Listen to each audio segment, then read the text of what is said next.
السلام عليكم، ازيكم طلاب اولى اعدادي؟ دلوقتي هنكمل الدرس اللي هو تركيب الذره اللي احنا كنا خدناه الحصه اللي فاتت. بس دلوقتي هنعمل مراجعه عليه بسيطه قبل ما ناخد مستويات الطاقه. اول حاجه كنا قلنا ان الذره هي وحده البناء لاي ماده. الذره هي اصغر حاجه موجوده في الكون، وقلنا ان اي ماده قدامنا، اي حاجه بتشوفها في حياتك دي بتتكون من ذرات. حتى جسم الانسان بيتكون من ذرات بسيطه جدا جدا جدا. وقلنا ان الذره على مدار العصور كانت الكلام ده كانوا بيتكلموا عنها من زمان جدا. قلنا الفلاسفه اليونانيين قالوا ان الذره هي اصغر حاجه ولا تنقسم. بعدين جه العالم دالتون، اول عالم عمل نظريه علميه عن الذره.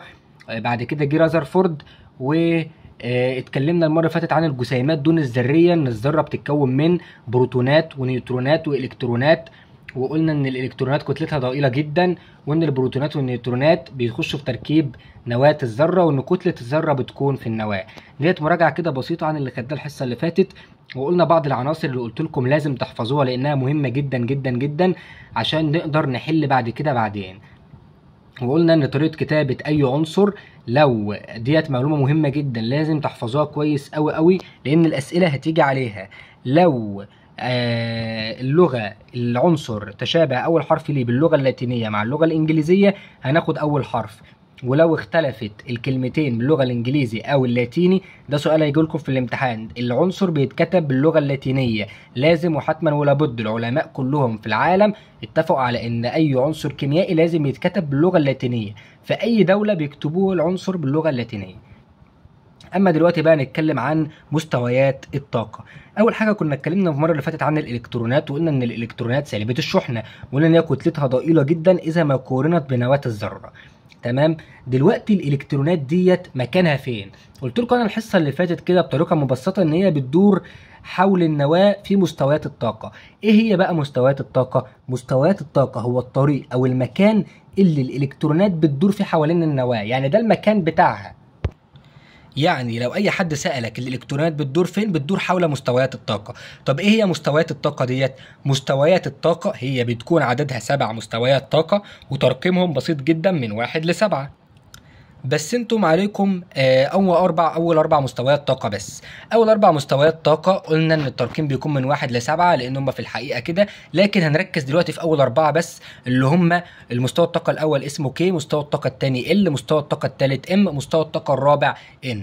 اظن الكلام ده انتوا عندكم خلفيه عنه من ابتدائي. تمام. تمام.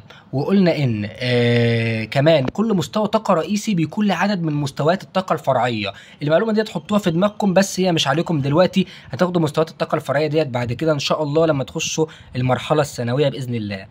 تمام. وكل عدد من مستويات الطاقه بيكون له عدد محدد من الالكترونات معروف، بيحسب من العلاقه الرياضيه اللي انتم شايفينها قدامكم 2 ان تربيع. يعني مثلا مستوى الطاقة الأول رقم 1، فهتقول 2 في 1 تربيع بتساوي 2. مستوى الطاقة التاني اللي هو ال، الرقم بتاعه 2 زي ما قلت لكم، فهتبقى 2 في 2 تربيع هتساوي 8. فاحفظوا أول 4 مستويات طاقة بيتكونوا من كام إلكترون. أول مستوى طاقة بيتكون من إلكترونين، مستوى الطاقة التاني 8 إلكترونات، مستوى الطاقة التالت 18 إلكترون، ومستوى الطاقة الرابع 32 إلكترون. تمام. هندرس حاجة بقى اسمها طاقة الإلكترونات. طاقة الإلكترون بتساوي طاقة المستوى اللي واقف عليه.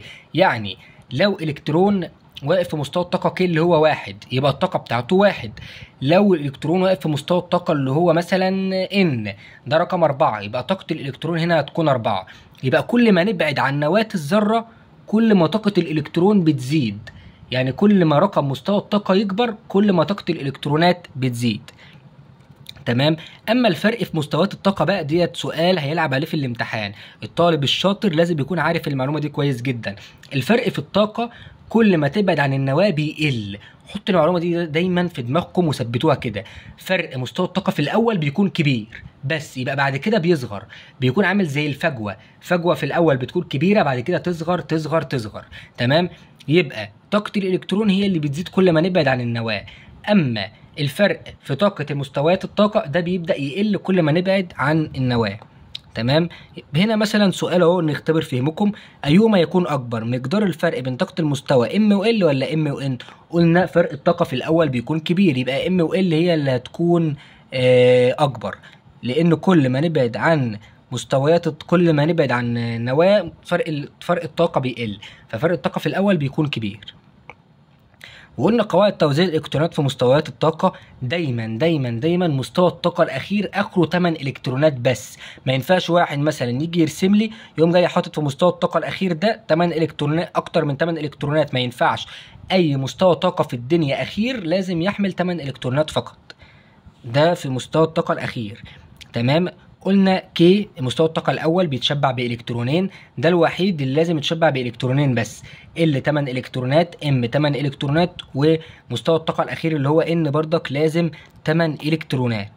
تمام. وهنا مثلا اختبار بردك فهمكم، التوزيع الإلكتروني لذرة البوتاسيوم كي 19، يبقى الكي هتاخد 2، ال 8، الام 8، والان مستوى الطاقة الأخير هينتهي بإلكترون واحد بس. تمام. هنا هناخد العلاقة بين أعداد الجسيمات دون الذرية.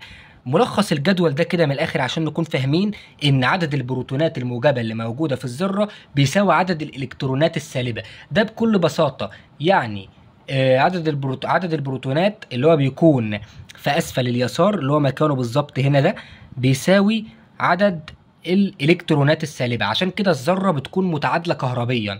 يبقى لو سالني سؤال علل ليه الذره متعادله كهربيا، نقول بسبب ان عدد البروتونات الموجبه بيساوي عدد الالكترونات السالبه، وده الكلام ده في ذره اي عنصر. والعدد الذري بيرمز ليه بالرمز زد، والعدد الذري ده هو عباره عن عدد البروتونات الموجبه. دايما العدد الذري هو عباره عن عدد البروتونات الموجبه اللي هي بتكون تحت العنصر على اليسار. تمام. وعدد النيوترونات ممكن ان هو يساوي عدد البروتونات في انوية بعض الذرات زي الهيليوم والكربون، وممكن عدد النيوترونات يكون اكبر زي العناصر ديت. تمام. وهناخد حاجه بقى اسمها العدد الكتلي. العدد الكتلي هو مجموع اعداد البروتونات زائد النيوترونات، وعدد الكتلي هو اللي بيتكتب اعلى العنصر على اليسار. تمام. يعني النيوترونات بتكون اسفل على اليمين والبروتونات اسفل على اليسار، والعدد الكتلي بيكون فوق اللي هو مجموعهم. يبقى الفرق بين العدد الكتلي والعدد الذري هو عدد النيوترونات، لان عدد النيوترونات بيساوي العدد الكتلي ناقص العدد الذري. والكلام ده اظن بسيط جدا. بيقول لك ما معنى ان العدد الذري للكلور بيساوي 17؟ قلنا ان العدد الذري بيساوي عدد البروتونات الموجبه، يبقى ان عدد البروتونات الموجبه هيساوي 17. العدد الكتلي 35. العدد الكتلي قانونه ايه؟ عدد البروتونات الموجبه زائد عدد النيوترونات، يبقى عدد البروتونات زائد عدد النيوترونات في الكلور بيساوي 35.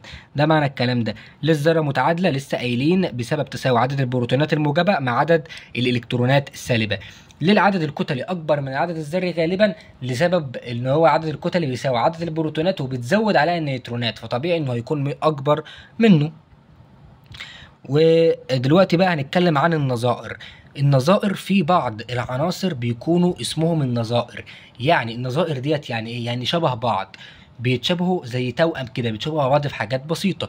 النظائر دولت بيتشابهوا في عدد البروتونات الموجبة. تمام. بيتشابهوا في عدد البروتونات الموجبة، لكن بيختلفوا في العدد الكتلي او عدد النيوترونات. تمام. يبقى ديت معلومة كده اختصارا للنظائر كلها، ان النظائر بيتشابهوا في عدد البروتونات وبيختلفوا في عدد النيوترونات وبيختلفوا في العدد الكتلي. تمام. يعني مثلا سؤال اهوت باختصار خالص بيقول اختبر فهمك دلوقتي. لا السؤال اهو اللي بيتكلم عن النظائر، بيقول لك الجدول التالي وضح عدد البروتونات والنيوترونات في نواه ذرات بعض العناصر. اي ذرتين تمثل نظيرين نظائر يبقى لازم البروتونات تكون متشابهه، يبقى رقم 2 و3، وفعلا بيختلفوا في النيوترونات، يبقى نختار رقم 2 و3.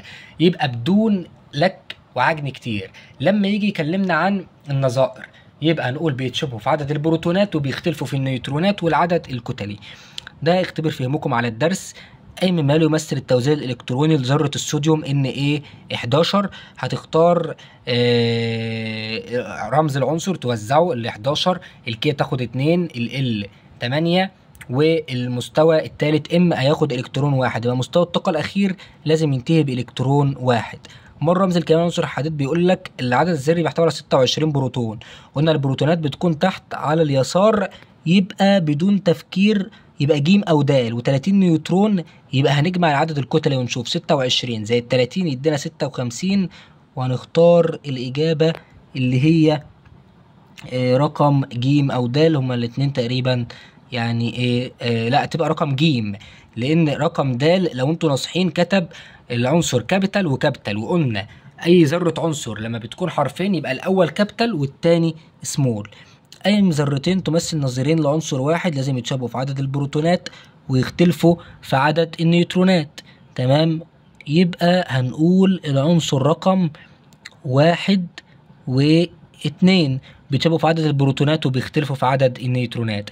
ما يمثل رمز احد نظائر العنصر اكس 56 26 لازم يتشابهوا في عدد البروتونات، يبقى رقم 26 يكون تحت، يبقى نختار بالاستبعاد على طول رقم ب.